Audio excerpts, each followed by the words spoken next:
Wonderful. Just going to share a couple things here.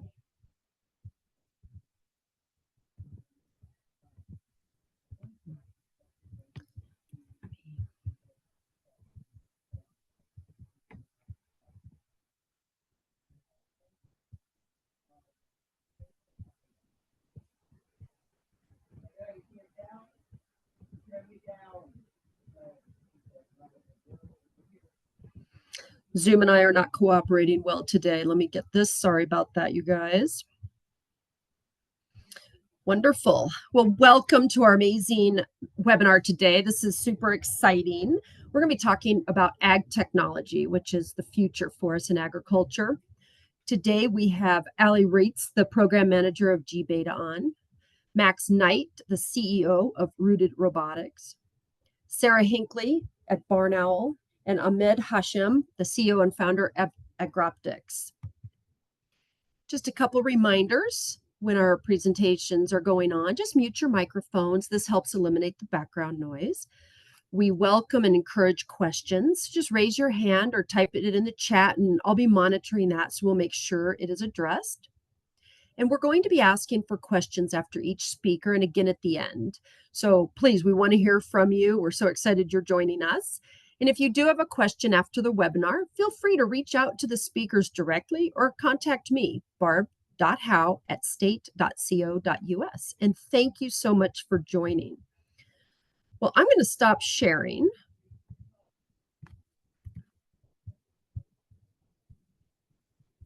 And we're going to get on with our amazing experts. So Ali, I turn it over to you. Thanks, Barb. Hi, everybody. I'm Ali Reitz. I run the GBeta Greeley Accelerator Program, which is focused on agricultural technology and manufacturing companies in the Greeley and Weld County area. And so I have some slides, but first I wanted to start things off by just seeing who's in the room with us. So I'd love to hear from maybe three of you guys who are joining us, who you are, why you're here, what you're interested in learning from this webinar. Anybody want to volunteer? Go first.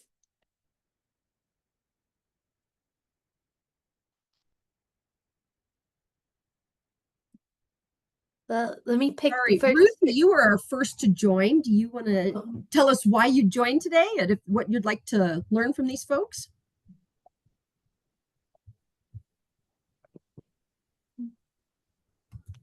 Oh. Oh, they left. Well, that didn't work. We won't do that again. So let's. I don't know Oh, goodness. All right. Let me share my screen here. Perfect. Okay, so I am going to just give a brief overview of our accelerator program, and then I'll turn it over to, we have three of our awesome founders from the program who are alumni of the program here today to talk in more detail about their businesses. Like I said, I'm Ali Reitz. I run the program. I have about 10 years of entrepreneurial experience before I started running this program. And just to give a little background, so the GBeta program is a 7-week long program. We are focused really on facilitating the growth and funding of these ag tech manufacturing type startups. And so when we're looking at the companies that are ideal for our program, we look at do they have a scalable business model, right? So we kind of think of the difference between like a Main Street type company versus a company that can be considered a startup, right? That has the potential to grow and scale. And they ideally are at this stage where they are ready for growth. So they already have their MVP, minimum viable product, out there in the world, and they're starting to make their first revenue, right? So that's kind of where our sweet spot is, to be able to help them the best. And so we have a 7 week long program. It's totally free, thanks to the city of Greeley, who funds this program. And there's no equity taken. You might see some of the other types of accelerators out there that maybe give some investment in exchange for equity. But this particular program is not equity based. It's just completely free. And it's more of, an economic development initiative with the city of Greeley. Um, and so during the program, we do 2 hours of coaching with the founders. And then the meat and potatoes of it, right, is that connection to the local network. So we bring in over 30 mentors and they pitch over 25 investors during the program.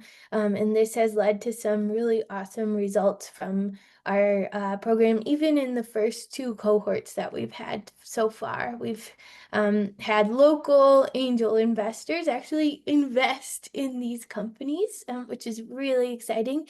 And we're starting to build more jobs in the area and stuff like that. So a big thanks to the city of Greeley for having this program, making it available as a resource.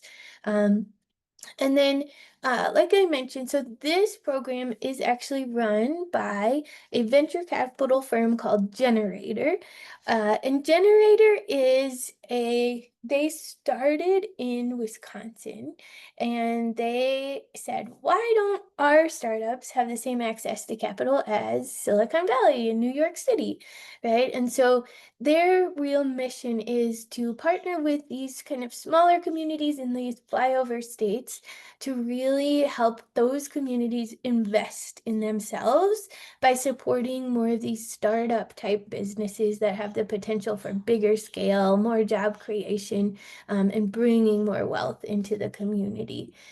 So Generator does a few different types of programs. They do the investment accelerators, like you've probably heard of, like Techstars and Y Combinator type things, right? Where we'll invest some money in exchange for some equity to participate in those programs. And then pre-accelerators, which are kind of leading up to those investment accelerators. That's what our G-Beta Greeley program is the G-Beta program through Generator. And these are free programs that are funded by our partners in each of our communities. We also do a lot of really cool stuff around connecting corporate partners with our startups that we work with. We also work with people who are looking to build skills that they could use to work for the startups that we have in our portfolio. And then we even have accelerators for creatives like artists and musicians, which is pretty cool. We're all across the United States and now the world. We're adding more programs. It seems like every month we add a new program. So we have about 46 programs and communities right now. Our startups have raised a cumulative $2.2 billion of funding, which is exciting. Created 11,000 jobs. And we've worked with over 1,500 startups. And one of the things I'm really proud of with Generator is we're kind of beating out these metrics that we see in the startup world that are a little bit kind of discouraging for women and minorities. And so we are really on the forefront of all the comparable accelerator programs out there in terms of demographics and helping support underserved communities. The G-Beta program, specifically, I told you a little bit about how it works. Our program, just the G-Beta startups have raised over $850 million cumulatively right now. So that's really exciting because it's a big percentage. These startups that are maybe a little earlier stage than those that get into our investment accelerators are actually doing really well as a result of our programs. And we have G-Beta programs all across the country, and we focus on different things. So we do have a few that are focused on agricultural technology, like in Alabama and Illinois. But we also do a lot of sustainability. We have one for financial technology, insurance technology, all different kinds of programs. But I really wanted to highlight the first two cohorts that we've run. So we started in the fall. Our very first cohort in Greeley was a couple of these guys, Max and Sarah. And then we just had our spring 2025 cohort. But so we're working towards having the program be really focused on agricultural technology. So we did have Max of Rooted Robotics, Sarah from BOPA, and then in our spring cohort, we had actually 3 agricultural technology companies, Seedling Biosystems, Blooming Health, and Agraptics, Ahmed, who's here today. So we're very, very proud of the 10 startups who have gone through our program so far. We're seeing awesome results, and even more exciting to me is seeing them help each other out, because, some of these guys are getting ready to go through their first round of funding. Some of them have already completed multiple rounds of funding, so they can really help each other. And I'm sure we'll get into stuff like that. Just again, wanted to do a big thank you to all of the awesome organizations that participate in our G-Beta Greeley program. We work really collaboratively with all the other accelerators in Colorado. We're open to collaboration. If anybody listening is interested in working with us and helping these awesome startups grow, please don't hesitate to reach out. And we're very grateful to the Ambry co-working space in Greeley. That is our home base for the program. It's a beautiful reclaimed church that they have turned into a co-working space. And just all of the amazing people who have volunteered their time to sit with our startups and actually help them grow and make connections.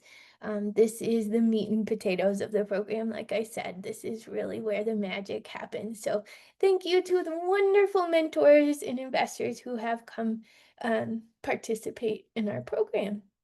So shameless plug, if you're interested in going through the G-Beta program, we will be running another cohort in the fall. We'll be doing this every spring and fall for the next couple years at least. So please don't hesitate to apply or reach out to me, and I do office hours where we can nerd out on business stuff. And that link is also at this QR code as well to schedule office hours with me. If you're not sure about applying or you have questions, please don't hesitate to reach out to me. So without further ado, I'm excited to have our startups talk because it's really about these guys. But I just wanted to pause real quick and answer any questions that anybody might have about our G-Beta Greeley program.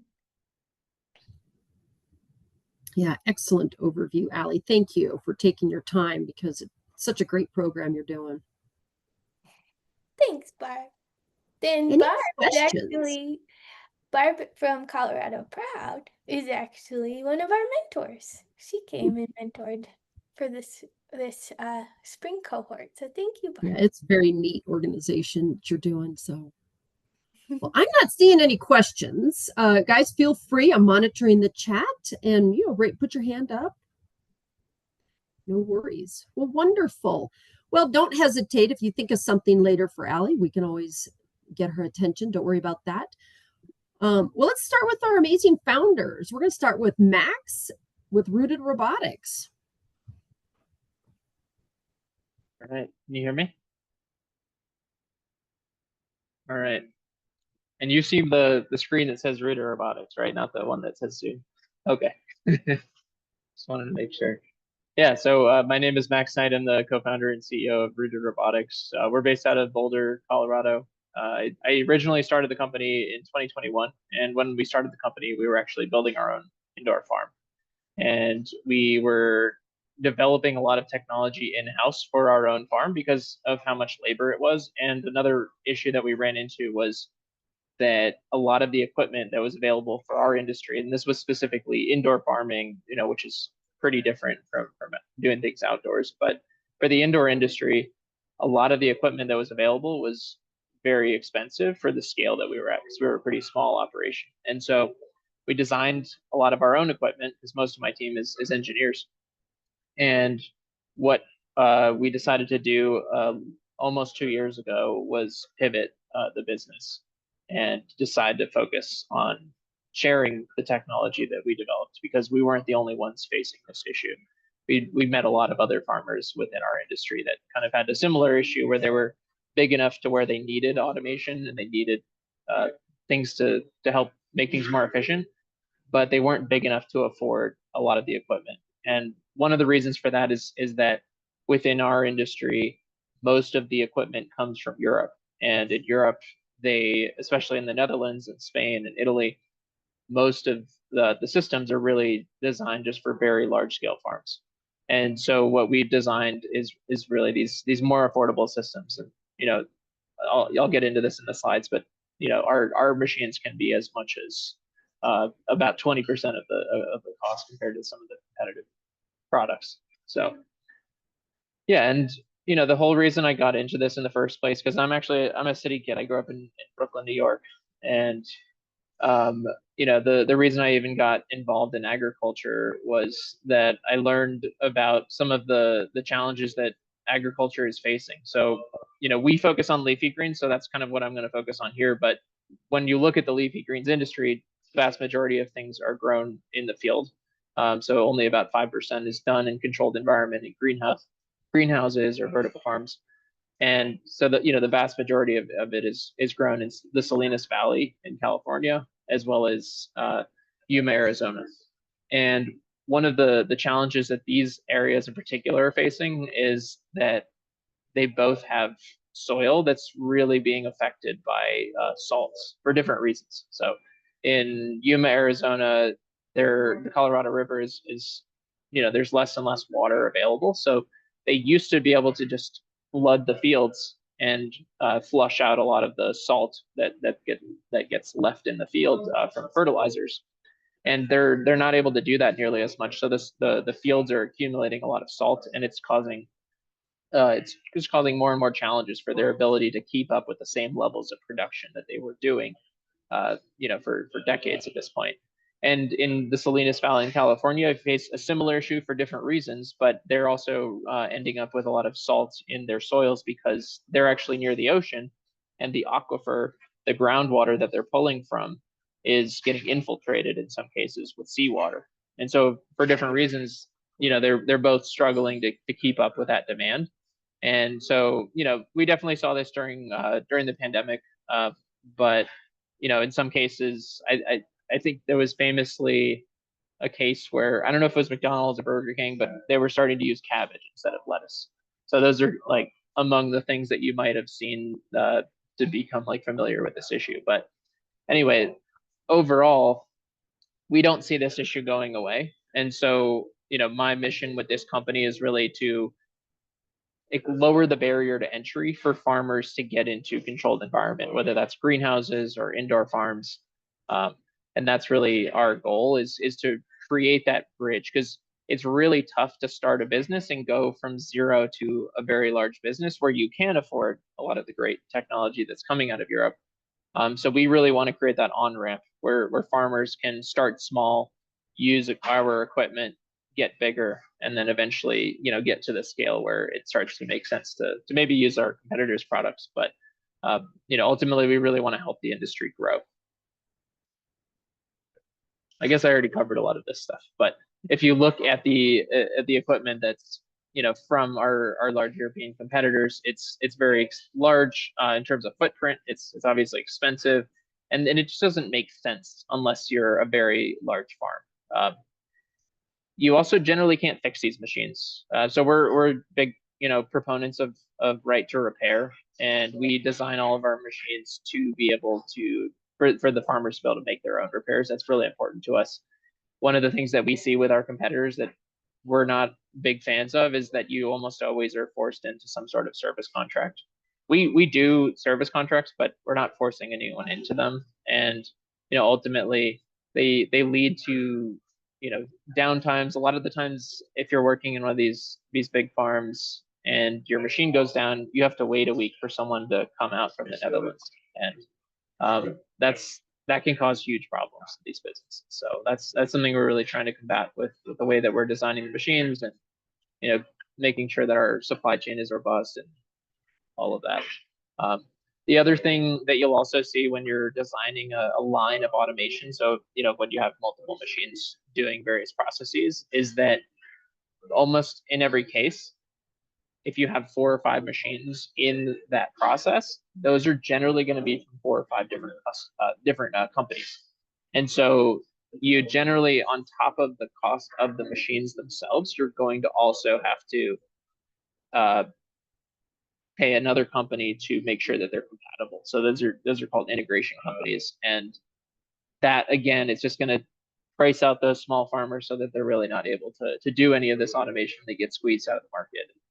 Obviously, that's not something we want. So what we've really focused on is these small, modular, affordable systems that are generally easy to fix, and that we're also developing a number of machines so that they will be natively compatible with each other. And so it's not just one machine here, and then a person has to walk back and forth between the machines, but we'll also be able to connect those machines so that they're able to do those handoffs themselves. And by doing that, you kind of compound the efficiencies as well. So to kind of put some numbers to this, if you look at some of these large scale machines, they're on the low end, and this obviously varies by which type of machine you're looking at, but on the low end, you're looking at a minimum of about a $50,000 investment. And that's for a single process. In most cases, you're going to be automating multiple processes in your farm. And we've been able to cut that down pretty dramatically, where our lowest cost machine is about $7,000. We have 2 machines actually at that price point, and then we do have upgrades for those machines to increase their capabilities. But we like to keep that price point pretty low. And then the gap that really exists right now is that you have these hand tools and these large scale machines, and there's not that much in between. And that's really what we're focused on, is filling that gap in, so that farmers have that ability to scale without having to go from a very small operation to a quite large operation. There's the ability to transition, essentially. So to get specific about what we're actually doing, we sell a seeding machine, a tray washing machine, and a harvesting machine.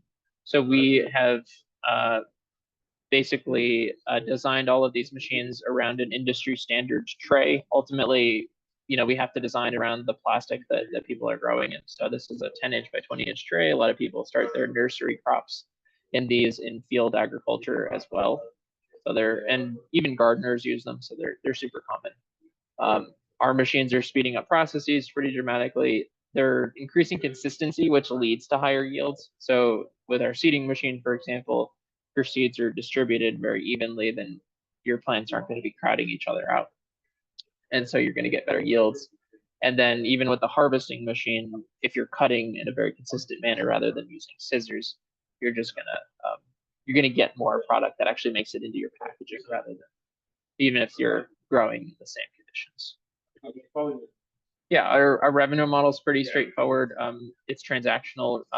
In many cases, we've worked with farmers to develop these products. So we've done kind of like paid prototypes, and then we turn them into standard machines. And then on the back end, we can also sell service. But like I said, we don't force our customers into that. Yeah, and then so like I said, we pivoted basically in January of 2024. Last year, we did about $130,000 in revenue, and this year we're on track for $400,000. We're also really excited about a new project that has come in through the Australian government, where they're having us develop. This is kind of very different from the rest of the machines that we're doing, but it's going to be a robot that treats strawberry plants with UV light to reduce powdery mildew. And so by doing that, you can reduce the amount of pesticides you need. And it's a problem that is not only unique to strawberries. Grape production has similar problems. Actually, was in Germany 2 weeks ago. I'm half German and was visiting some of my distant cousins who are grape farmers, among other things. And I got to hang out with them for a couple of hours, and they said that this idea has legs for their industry as well, because they end up with similar issues in their industry when it's particularly wet for a couple of days, the grapes will collect mildew as well. And so something like this, if it ends up being effective, could be pretty significant. So we're really excited about that.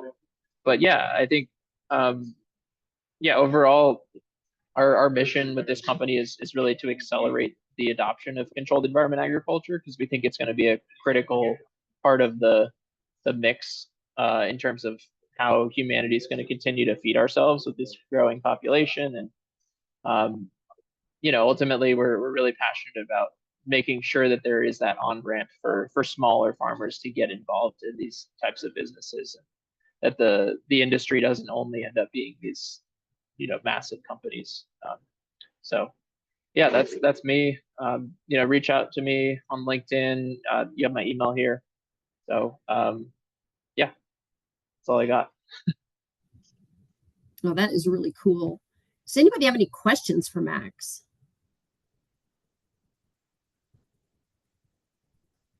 Max, what does the future look like for this? Like, what I'm just curious, like 5 years from now.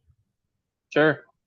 We want to expand the types of crops that we work with. So right now, we're mostly working with microgreens and baby greens. Like I said, we're going to be starting to work with strawberries. But I think the long-term vision is really about creating that integrated line of products where it's not just these three machines, but it's also the interconnections between them. So in an ideal world, you'd be able to, dispense a tray, fill that tray with soil or media, water it, plant the seeds, water it again. And then on the back end, you'd be able to harvest, you would be able to package, and then you would also be able to like dump that harvested tray and then immediately wash it and dry it and sanitize it. And that's what we're looking at on the leafy green side. On the fruiting side of things, I think we don't know yet. I think I stay up to date with like robotics and the developments within the industry, but I think fruit picking is definitely on the horizon. There's a lot of companies already doing that, but it's very, very challenging. And it's something that I'm kind of thinking like maybe we'll tackle that in a few years from now. But right now, I think the technology is still very slow ultimately. Like picking with a robotic arm is still extremely slow. And I think we'll get there in a few years, but I'm happy to wait on the sidelines for now and jump in when the time is right. It'll be cool to see the strawberry project. That sounds really exciting. All of it sounds exciting, but that's something really neat. Allie, you have a question? I have a question. Yeah, Tom, you go. Have you looked at all at the water use to crop yield comparison between indoors and outdoor farming? Yeah, for sure. That's one of the reasons I was really interested and drawn to indoors and greenhouse production in general, because in most cases you can achieve a roughly 95% less water usage when you're in a hydroponic. What's that? Oh yeah, it's pretty dramatic, and most of that's because you're recirculating the water, right? At the end of the day, you're not just the water doesn't go back into the earth, and it's in places like out here in the West, it's going to be critical, and we need to make those improvements for field agriculture as well, because ultimately greenhouses are not suitable for many crops.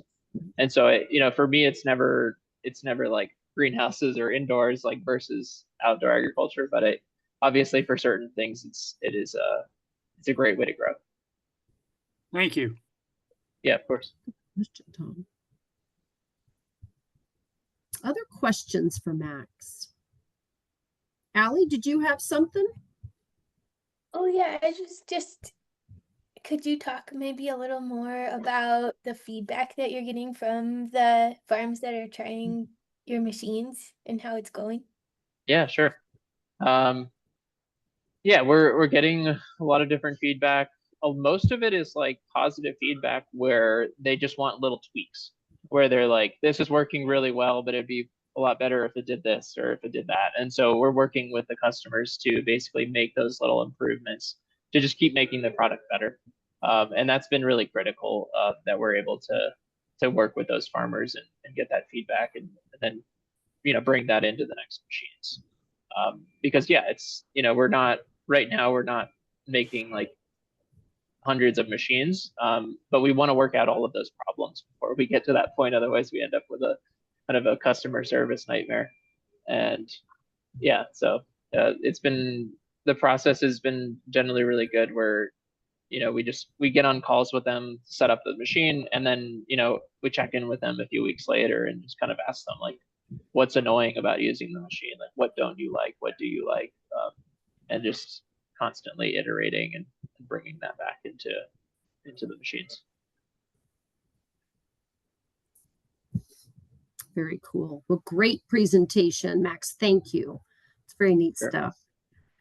Any other questions for Max? And if not, we can always come back to him. So, and feel free to put them in the chat.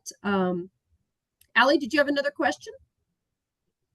Yeah, I know that Max has gone to a lot of really cool conferences and events around control environment agriculture. And so I guess I'm curious, what are your biggest takeaways from those events that you've been to lately? And where's the industry going? Like anything interesting news to bring us?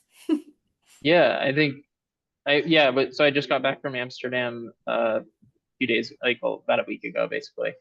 And I think overall, what's happening within our industry is that if you followed the space, 5 years ago, everyone was talking about vertical farming, and there was tons of money coming into the space, a lot of like venture capitalists, and some of these companies raised billions of dollars, many raised hundreds of millions of dollars, and most of those companies have actually kind of fallen flat.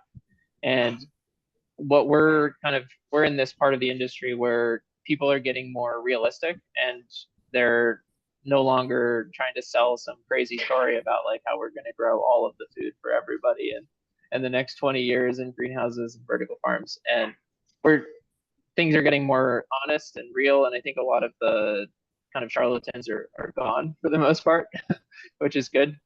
And yeah, I think overall people are just kind of trying to understand like what is the business case here, because ultimately like we can have these lofty expectations for what we need to do 50 years from now, but we need to have sustainable business models today. And that's ultimately the most important thing about how we actually scale this technology, because it's not just about like what we're going to do in a long time from now. It's we need to create something that's actually sustainable, not just from a ecological perspective, but also financially. And that's one thing that I will highlight about all three of the startups that we're talking to today is these guys are actually doing things now on the ground on farms. We're not just raising a bunch of money for these cool software, AI stuff, right? It's they are incorporating AI sometimes into what they're doing, but they're working directly with local farms and they're actually doing the hard work like Max is talking about. So I'm just wanted to highlight that. It's really cool to see. Thank you. Wonderful. Excellent. Thank you so much, Max. Well, Sarah, we'll turn it over to you. All right. Thank you. I'm excited to be here. Great presentation, Max. Max and I actually share a little bit of office space, so we get to collaborate already. Some of our team members do. I will share my screen here. And I am Sarah, the CEO and co-founder of Barn Owl Precision Ag. We go by BOPA. Let me do this for you. And we originally got started in 2017 as Barn Owl Drone Services. At that time, we were just using drone imagery to scan and identify our local farm fields in La Junta to help identify insect pressure, irrigation leaks, weed pressure, all sorts of different opportunities to help solve problems. And we were doing that throughout the state from 2017 to 2019, I think. And then our farmers said we need help with labor. And so in 2019, 2020, we ended up adding a labor support system to our drone application. And that's when we changed our name to Barn Owl Precision Ag.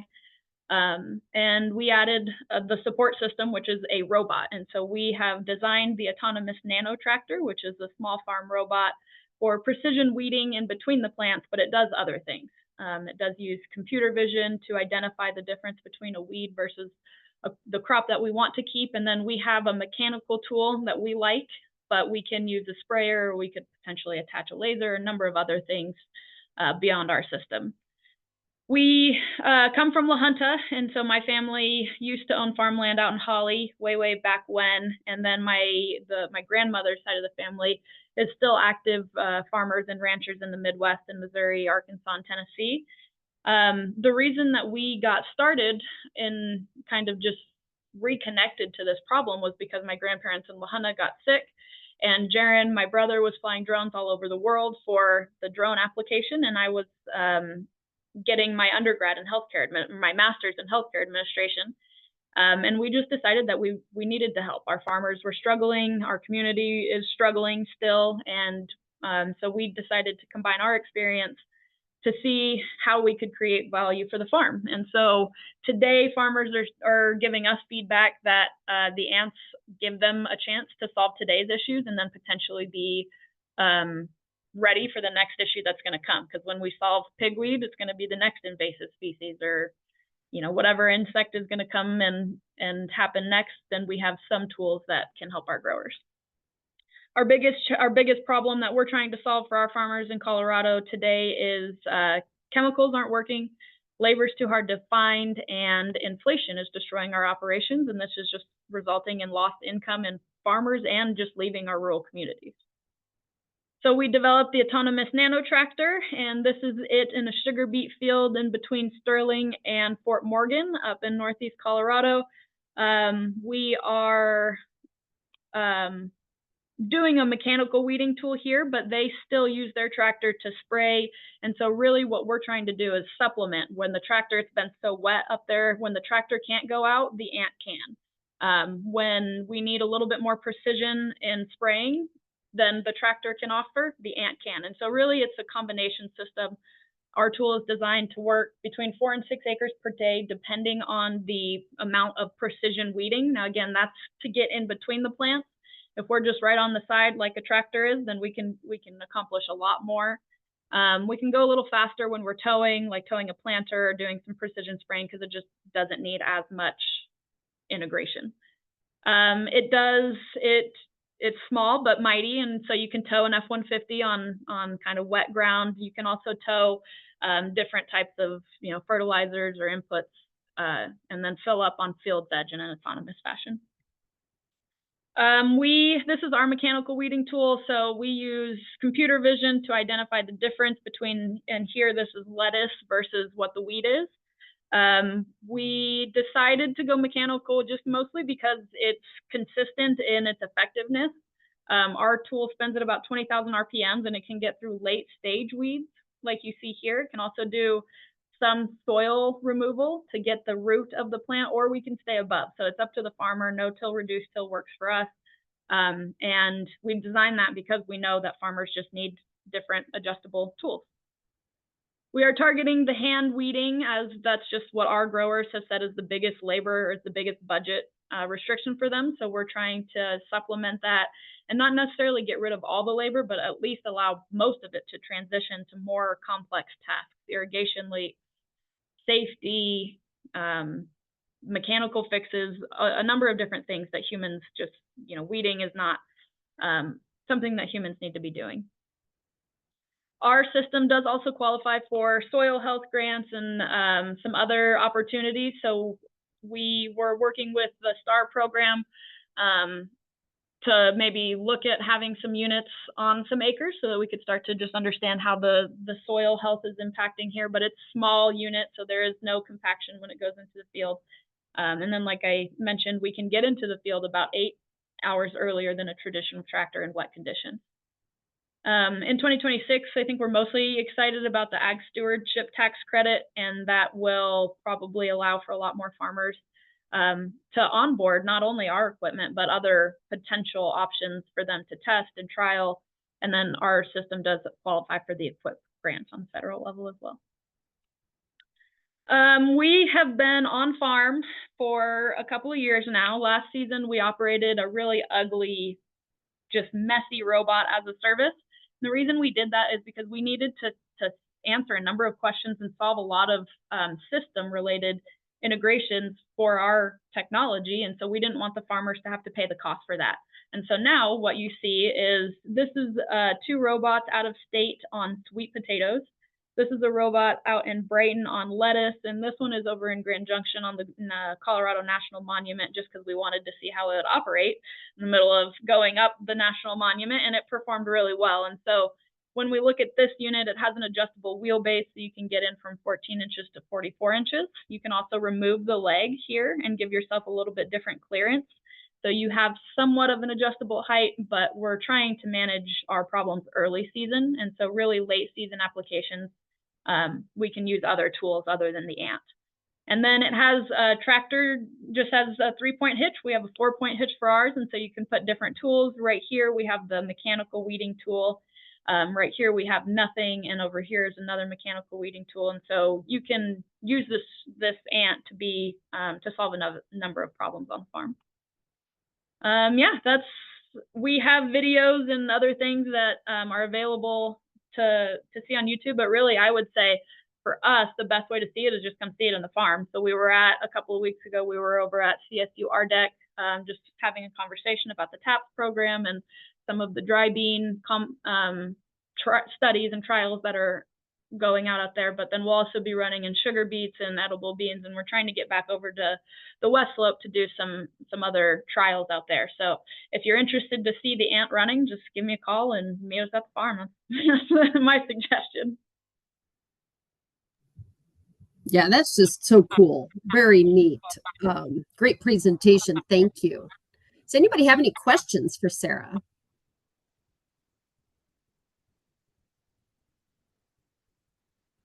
Yeah, go for it, Max.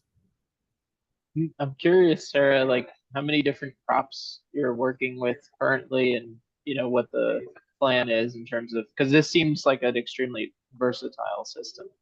I'm like curious, like what's on your roadmap and what you're doing currently. Yeah, it is very versatile, and so that's kind of, it's not a downside. It's just that we have a lot of demand, which is great. We today are operating in sugar beets, edible beans, sweet potatoes, carrots, and then chilies.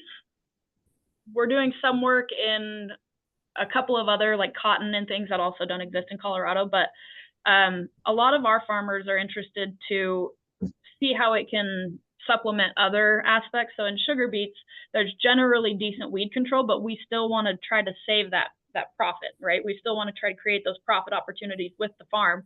And so sugar beets, they would be interested to cut maybe 2 of those chemical spray passes and then use us for the other 2 and continue working like that. We would love to just continue to grow in the crops that we already are operating really well in, and then start to add more of the vegetable type of crops. So lettuce you see here, carrots we're trialing in. And really, I think the path forward is if you want to try the tractor, then we're going to have to collect the data on your field because we use computer vision. So that's the critical factor, is all of that data has to be hyper specific to your crop, to your field, and to your region. So year 1, what we like to do, we're onboarding a hemp farmer this season, but year 1, we would do a small 1 to 2 acre trial so that the farmer could see how the crop's going to react, how the robot can identify the crop. And it is a paid trial, but it's less risk for both parties. And then by year 2 of that trial, then we're able to go to like 100 acres because we already have the data. It's already been tuned. The farmer already knows how to operate it. And then we can all level up together without having that burden. And so I think no matter what crop we onboard or how we do it, that's how we want to try. And so if a farmer wants to give us a new crop that we've never seen, let's do it. But we're going to need a whole season to collect the data, run it on your field, and be comfortable with that. That makes a lot of sense to me, actually, reduce the risk, but very cool. Now, does the ant stay at the farm, or I apologize if I didn't catch that, or do you as a group go out and locate the ant, get him going, and then pick it up and take it somewhere else, or how does that work? So we have two options right now. More than half of our farmers have purchased the unit to live on farm and run at their own schedule. And then I have a second group that is also doing a service and wanted to buy them, but we ran out. And so mostly that service aspect is a supplement to either ant operations or human labor operations. And so we can supplement 90% of that labor crew as far as that service aspect, but really the farmers want to own it just so that they can manage the timing a little bit different. As far as service acres this season, we have a little bit of capacity left, but not much. And that most of our service acres are going to be on beets, beans, and a little bit of chilies. Yeah, that makes a lot of sense. Thank you. Well, that is cool. Anybody have any questions? And we can come back to Sarah for sure. She's on here, so feel free or put it in the chat. Wonderful. Thank you so much, Sarah. Great presentation. Thank you. Well, we're going to move on to another amazing technology. Ahmed, do you want to present your amazing technology? Great. Thank you, Barb, and thank you, Ari, and thank you you all for your time and attending today. And let me start and share my screen.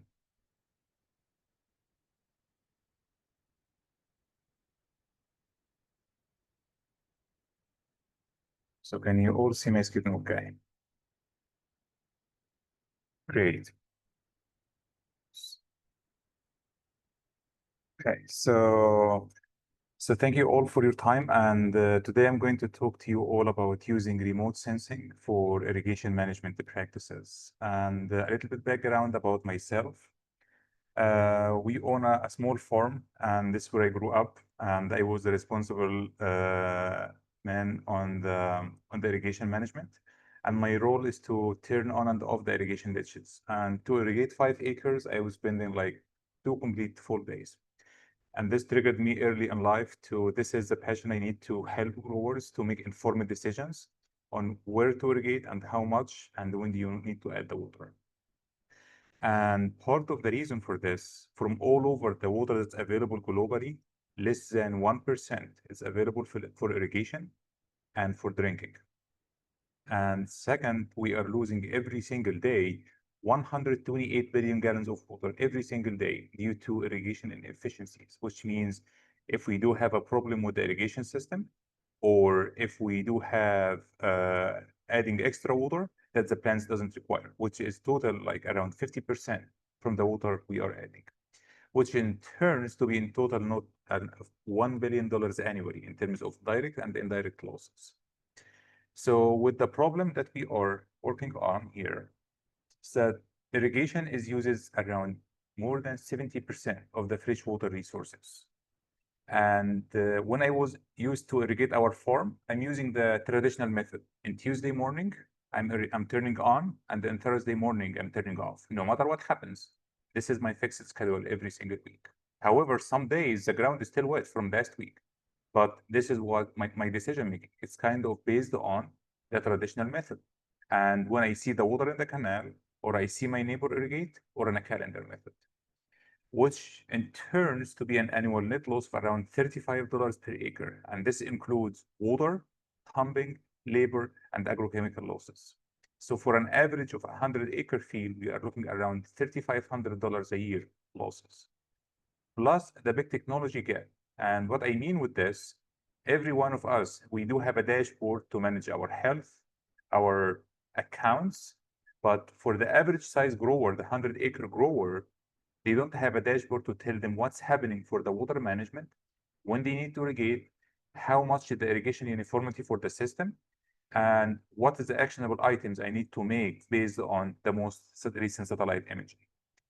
And this is what AgroOptics comes to provide this technology using satellites on the skies to provide real-time data-driven irrigation decision-making and to avoid any guessing for the next 7 days when you need to irrigate on the next 7 days.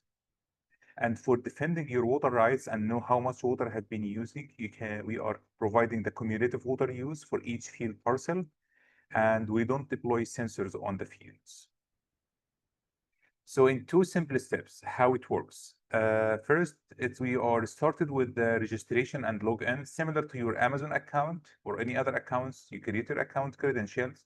Then the second step is to create the form and the fields. And once you add the fields, all your job is done. The remaining is on us. We are pulling out all the imagery from different satellite providers. We are running the algorithms, and we are providing the irrigation recommendations and all the imagery on your account within 72 hours from adding the fields. And this is a journey. So we started with Get Help with funding, similar to what Sarah shared. There are lots of federal funding available for growers to help you to offset all of these costs. And we are providing for these programs, these are the timeline. Go to the nearest office and apply, and it takes like 45 minutes to fill out the application. Then once we agreed for the getting the funding, you start with the sign up and create your form and your fields. Once you add your fields, we get all the data collection in terms of imagery and in terms of weather data. Then we are providing the recommendation for you in your account. Then you started to see the implications on the savings in terms of the water, labor, energy, and agrochemical. And I do have a few case studies here I'm going to share with you all and toward the end of the presentation. So for our main services, we are mainly focused on the irrigation management aspect. And on the left-hand side here, I'm going to show you, tells you for each field, how much evapotranspiration, and this term is called ET, or how much water goes from evaporation from the soil and transpiration from the plant. And does also provide when at the next irrigation recommendation and how much water you need to apply. And this is updated every single day based on the crop growth condition, based on how much water and the soil profile, what is the forecast for the next 7 days in terms of ET and also in terms of precipitation as well. Our second main things for the irrigation management is the consultation. And the field here you see in the top, this is a CSU TAPS field, where the linear move is applying more water on the darker blue areas, and it apply less water on the reddish and the yellowish areas, which means if you have a crop, portion of those fields, plants are going to be stressed, which means the yield will be impacted. And after talking with the farm manager, we were able to find the problem to be able to fix the wiring issue in the linear move, to be able to fix it. And this is how it looks like after it being fixed. The irrigation system is applying uniform water, which is improve the yield potential with up to 40%. Similar things could be applied to detect sprinkler package issues, water uniformity. If you have plugging with your sprinkler nozzles on a field scale, how it looks like my iBird view for the water distribution uniformity.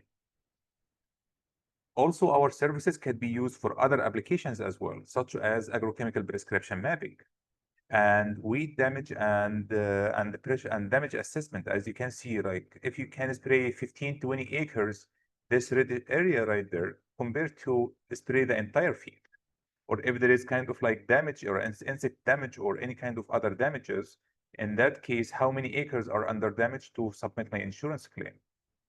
Also could be used for rangeland and grazing management. If you are looking for tens of thousands of acres and you want to know what is the status for the pasture for my locations, in that case, you can start it to be tracked using satellite for how is my pasture before. As you can see, healthy vegetation, and after pasture is kind of like there is no vegetation remaining on the reddish areas.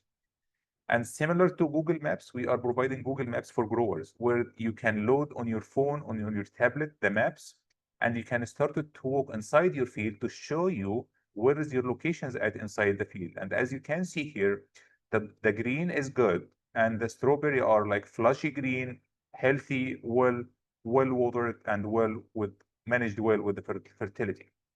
On the reddish areas, toward the end of the irrigation lines, the water barely reach, too long irrigation system, and there is not enough pressure inside the irrigation tape right there, which is a strawberry. You can see there is totally different from the left hand side. So in terms of our services, what you are expect from us. So you are expecting every single day on your dashboard, you have an updated farm summary every single morning. And this tells you for each fields, you do have how much evapotranspiration from the most recent image, when is the next irrigation event recommendation, and how much water do you need to apply for each one of those. Second, you're going to have updated maps, and this tells you lots about what's happening inside your field. And as you can see in the pivot, the blue is the evapotranspiration map. It tells you how uniform is your irrigation water distribution. And the darker the blue, the more evapotranspiration goes to the atmosphere. The lighter the blue, yellowish to reddish areas, this is where you are start to see what's going on in those areas. And I'm going to highlight these areas right there. If you can see in the third tower, we were able to identify one of the sprinkler nozzle packages that has a problem right there toward the end of the third tower. And this is visually easy. You can see across the tower as well. And the reddish areas there, this was like a weed pressure, and it gives you where is my crop looks like, what kind of pattern I do see. And also you can see the topography impact on the ET maps as well, and the vegetation indices, which tells you lots of information about like how strong your health is for the plants, and what are you going to do for your actionable items in terms of irrigation management. Also, you're going to receive like soil charts for evapotranspiration and soil moisture. And the red here, this tells you the average ET, how it looks like. The green bars, it tells you how much precipitation have you received on the field. The blue bars, it gives you the irrigation. This is the irrigation recommendation, and the dashed lines are the next 7-day forecast. So it's kind of like you are keep tracking from planting until today's date and the next 7-day forecast, where things looks like for my field. Also, we are providing like ad hoc calls or meetings to discuss the growers' inputs and if they do have any questions. And also, we provide weekly consultations upon request. So in terms of our services, mainly we do have 3 packages right now: seasonal plan, annual plan, and a consultation package. And the reason for this, if you are a Colorado grower, you do have only one growing season, it makes sense to go for the most cost-effective approach for you for the seasonal package. But if you are growing in Arizona or California, you do have the annual plan to take the benefit for 2 or 3 growing seasons a year. And on a scale from the small to medium to large, this table shows you in terms of acres, how much is going to cost me and how much is going to save for me in terms of water, pumping, agrochemical, and labor. So any questions so far before I started to dive into the case studies?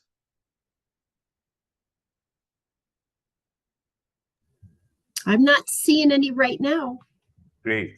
I guess So I would just ask, like, what kind of technology are you using to gather this information about the evapotranspiration?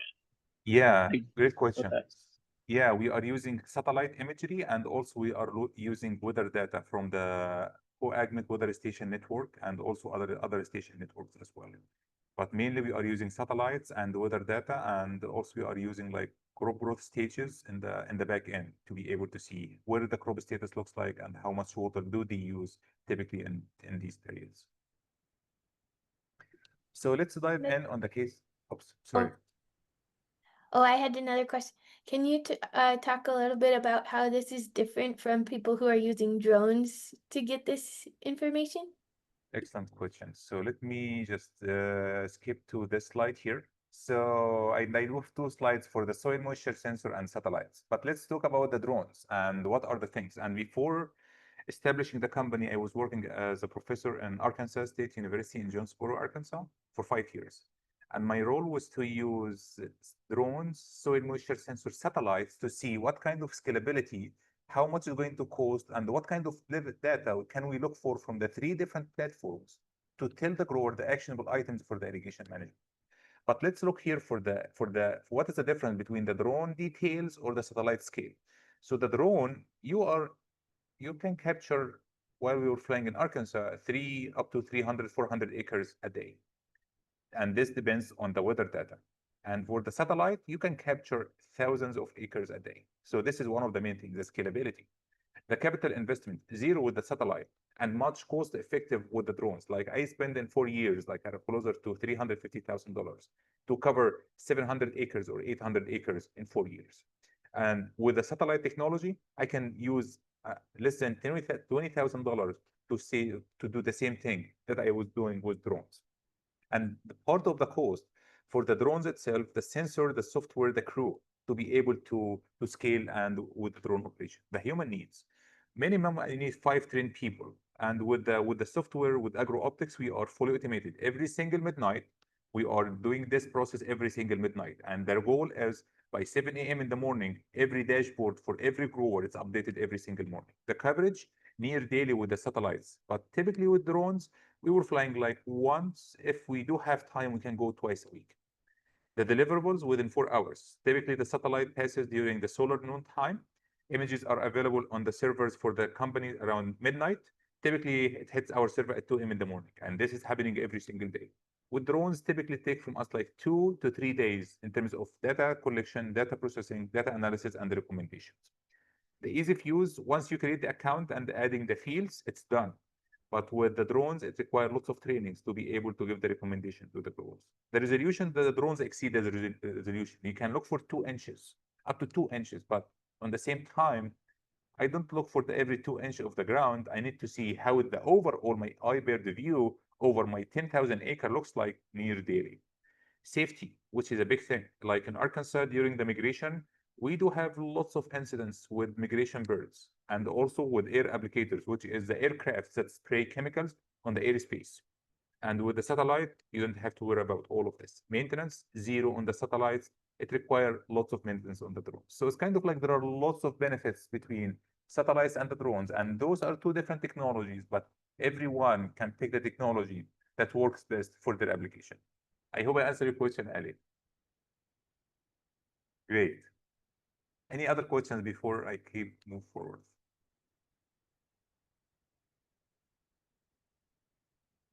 Okay, so let's move on to the first case study, and those are vegetable crops, and those are onions and broccoli. And the reason I choose those, I want to get something to show what you can see on the scale and how this technology can help me to be able to make informed decision.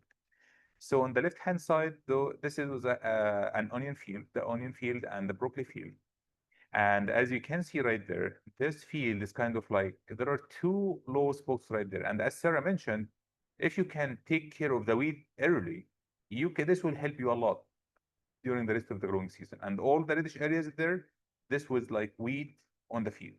So this can tell you, I do have a problem in the southeast corner of my field where I'm going to take my ants to go to those areas really quick as an iBird view.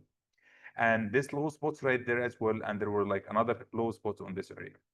And also you can track how your crop health looks like in terms of the status for my vegetation. So let's look for this field. This field was a broccoli field, and half of the field planted earlier and half of the field is planted later. So you can see from this, it tells you what are the vegetation status for looks like and how much water have been used from the field that's older than the other. And the darker the blue, the more water goes to the atmosphere. And the lighter the blue is kind of less water goes to the atmosphere. So you're keeping an eye. If there is something happens for the water or for the watering or how my crop health looks like, you do have the iBird view on the dashboard. And this is a case study here in Colorado near Pueblo, like 2 fields side by side. The grower is using the grower standard, which means I'm using my irrigation schedule method for determining when to irrigate. And the southern field, it's based on the soil moisture sensor. And the grower installed 2 sensors here, one in the 25% and one in the 75%. And he was using looking for those 2 to tell him when to need to irrigate. And this was a surface irrigation, and we overlaid the same 2 fields with Agro Optics to be able to see how the irrigation recommendation from the satellite different to the grower standard and to the sensor standard and how much water is going to save and the operation savings. And let's look for the results here. First, you do have the iBird view about like my water distribution and where are the dry spots and where are the lower spots in my field. So this tells you from day to day how the crop looks like. And the darker the blue, the more water is available to go to the atmosphere. Darker the green is good for the vegetation. And let's look for the numbers between the studies once we convert all the season. And the brownish color, this is a sensor-based method. And this is how much water have been applied in terms of acre feet per acre. The blue, this is the grower standard. The lighter and the darker green, those are the Agro Optics for both fields. because we are maximizing the use of rain, we were able to save up to 40 to 50% from the water savings that has been added from the sensor, and which in turn is to be an annual around 40 to 45% for the pumping hours. So, and what did this mean? This means I'm saving water, I'm saving labor, I'm saving energy, I'm saving maintenance for my pumps without impacting my yield. So this is one of the main key studies we are done here. Another case study for weed pressure. We are looking from image to image, and we started to notice a pattern. Like April 22nd, everything looks normal for the evapotranspiration and also for the vegetation indices. April 23rd, we started to see this pattern right there, and we don't know what's going on. So we started to talk to the grower and say, hey, what's going on in this northwest quadrants of the pivot? Then on the same day, the grower inspected it. April 24th, sprayed it. April 26th, things returned back to normal. So this is what's the beauty for this. Typically, if you do have this scale, if you walk and you see this, or once you harvest the alfalfa, this is what you see. I wish to know that with this weed pressure to be able to treat it early.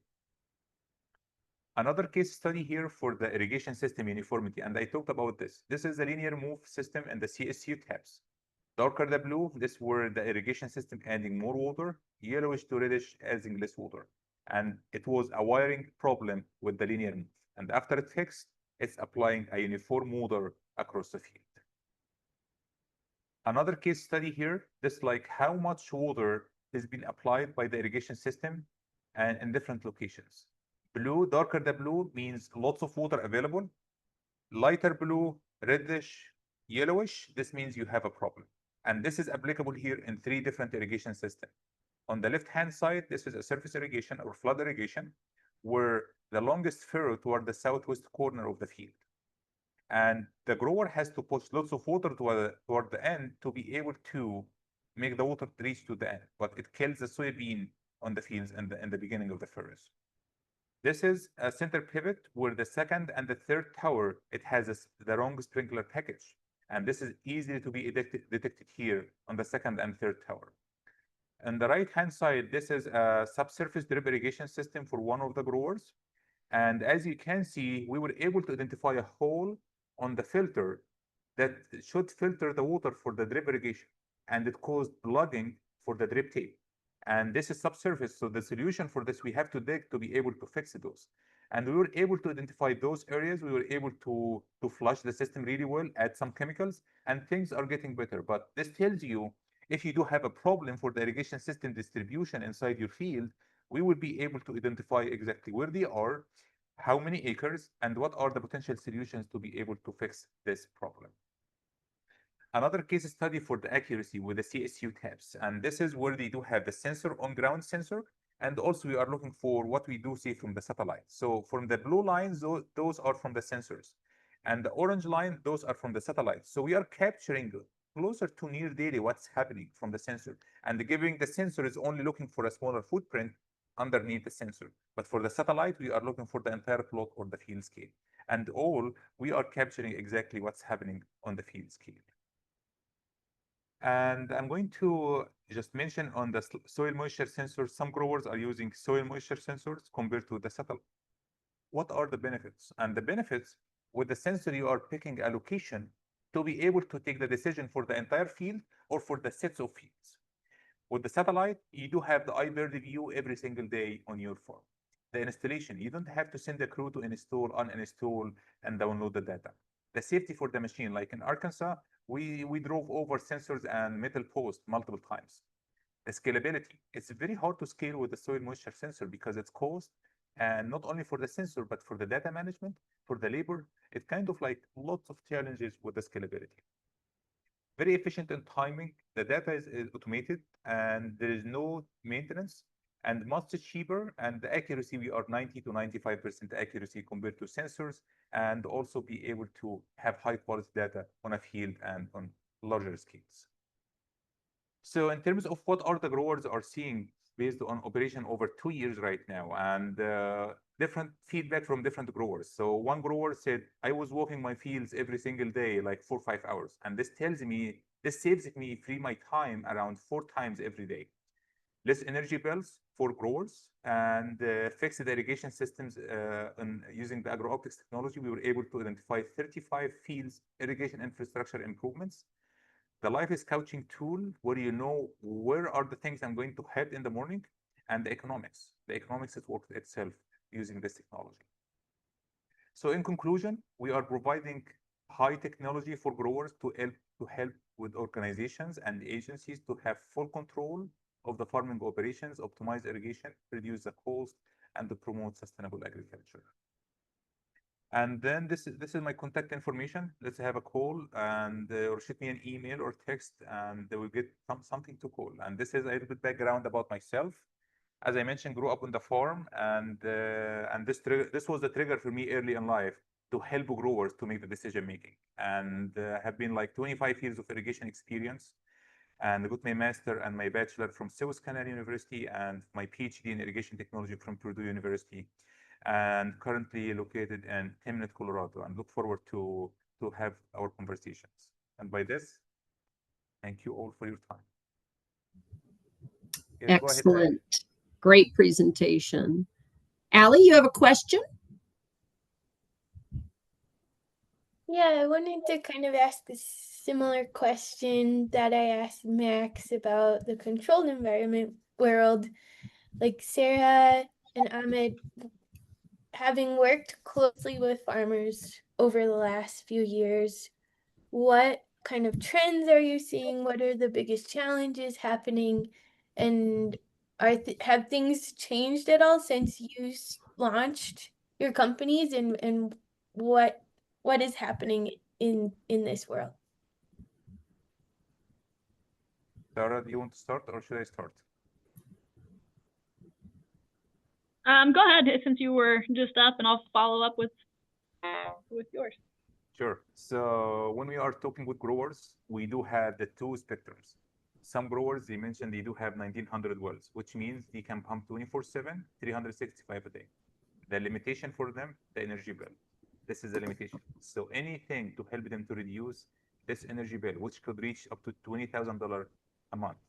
So if you can cut for them on the energy bill, this you're going to look for this technology. So growers are looking for ways to save on things that can be optimized without impacting the yields. This is one.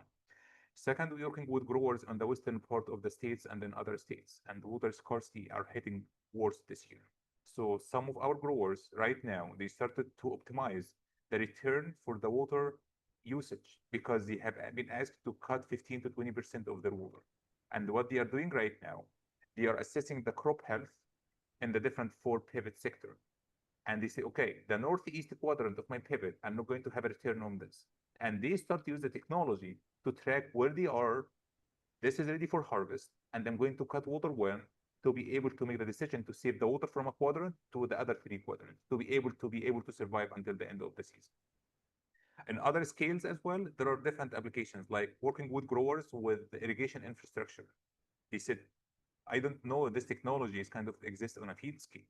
We are hearing about it, but I don't know it's applicable on a field scale near daily to tell me without go to the school and learn all of these skills to tell me what I need to do in terms of actionable items. So those are just 3 things I'm sharing, and I will pass it to Sarah to keep adding on.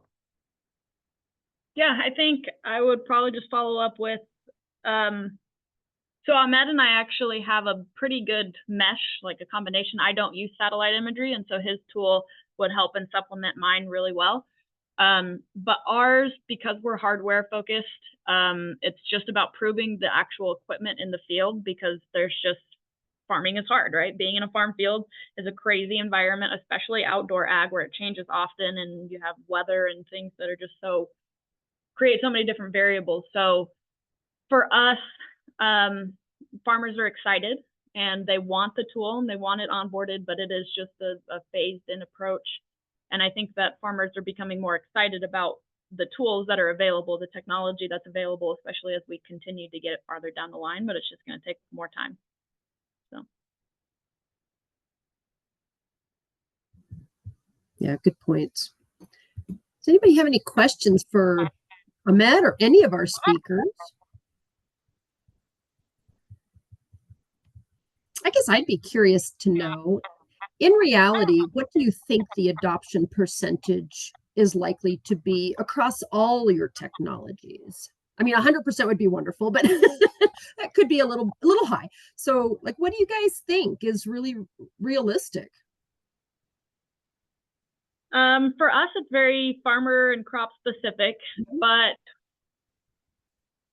for hardware and robotic solutions, I would say less than 1% of available farmers. And so when I say that, I mean farmers who are interested to try it, have a little bit of capital to be able to participate in the trial, and then have the land, so an acre or less or more, to be able to potentially risk towards that.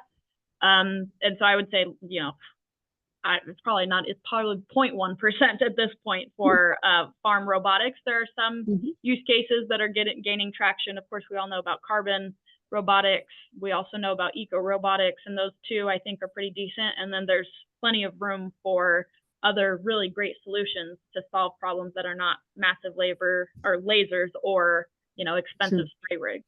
So yeah, in terms of irrigation management, we are in the 5% range, and this is very low compared to other places and other states, but this is the status of the water management. Like more than 75% of growers nationally in the United States are using the best guess method, but in Colorado, it's 5%. And there are lots of room for improvements, and there are lots of resources for growers to be able to use the federal funding that's available for their own benefits without costing them any kind of things to take the benefits of these farming tools.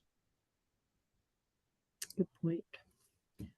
I think for us, if you look at it broadly, everyone in our industry is using some form of automation. So for us, it's more about what scale they're at. And we see the statistics say that roughly 80 to 90% of farms are smaller, but obviously they're not doing 80 to 90% of the production. So hard to say exactly how much that will be for us. But yeah, I mean, probably somewhere in the neighborhood of 1%.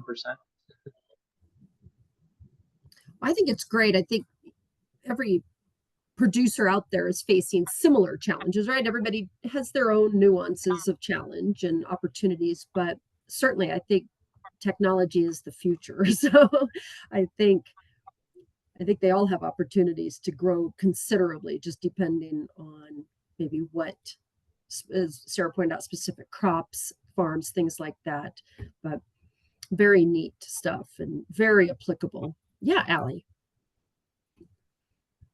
I don't know if this is slightly controversial, but with the working with you guys through our program, it seems like there are some misconceptions when it comes to working with farmers and growers and producers, and I'm curious what your take on that would be. Some people might say, it's hard to get a farm to adapt to new technology, or, you might go for younger farmers because they're more interested in new technology, or, stuff like that. Do you guys have any thoughts on what you kind of expected, what you heard, and then what you actually find when you talk with these awesome people who are growing our food? Yes. So for us, we don't have so much of farmers are happy for us to come out and show them what we have, because we're trying to solve that really hard weeding problem that is costing them so much money. So our ability to get, in front of the grower is not as hard as it is for other, maybe a chemical application or something else. But being able to show that it's going to be worth their time to swap or supplement or onboard or something, because it's not only if I go and drop off a robot, it's still a process for me to onboard it, teach the farmer how to use it and do it. And so it has to be a group and a partnership. And so for all of our instances, we have right now our farmer who's usually in the tractor planting, managing, and then we have somebody else who's in the farm, the son, the daughter, the wife, who's trying to learn the equipment as well, so that it's easier for the whole team to onboard. And then for us, I would also say that farmers are the most kind-hearted, open people that I have ever experienced and met. And really the issues, I think, are because of the trial process and the trial period for farms to onboard a piece of equipment, regardless of if it's a well-known tractor, a well-known spray, it doesn't matter. It's still, they're going to try it on 1 or 2 acres first. The second thing for that aspect is that farmers are open to second chances, but there is a group of people that is telling our startups that they're not open to second chances, that you only have one shot. And really, you need to manage the expectations of both parties so that you're performing and trialing and proving at that expectation rather than promising the world to the farmer. And then the same thing on the venture capital side. But really, I think BC is the one who's saying that you don't get a second chance with farmers, and I don't think that's true. So I think that's a good point. Yeah, for us, what we have seen, we do have growers in different age groups, and it depends on how they are and how they are looking for the data. And the earlier you get, the quicker and the easy to adapt, because this is change in like the decision-making process, which is saving time and it's saving labor and it's saving other resources as well. So the earlier, what we are seeing like right now with the earlier and the younger generation, the early adopters who are having influence on the neighbors to make the decision, oh, it's worked for Mr. X, and why I shouldn't use this. And this is what we do in our farm. In our farm, when we are someone telling us about a new technology, typically we are trying in a small acre, or when we see our neighbor who is looking for the new technology, and we are looking for the feedback. And this process can take 1 year or 2, 3 years. So to be able to get the benefit of the technology, know the ins and outs, how it is going to help me to make the decision, and how it is going to get the return of investment I'm going to do. But typically in irrigation management, what we are seeing from 1 year to 3 years. And for us, we are following up with the agencies. We are following up every week with growers in terms of the consultation package. And by the end of the season, I know it's a busy season for them right now. I'm waiting until the season cools off. Then I'm going to have a meeting with them one-to-one to say, okay, what we have done this year, what we can do to serve you better next season. And this feedback is critical for both, and to be able to deliver the expectation to the growers. And as Sarah mentioned, we are saying we are a startup, we are keep improving our products, and any feedback that you are looking for on the platform, let us know, and we're going to see how can we incorporate it to make it easy for you for the decision-making piece. Yeah, that's a good point. We have about 5 minutes left. Does anybody have any last words of advice or suggestions for our Colorado Proud members, or do we have any questions to wrap up our last few minutes together?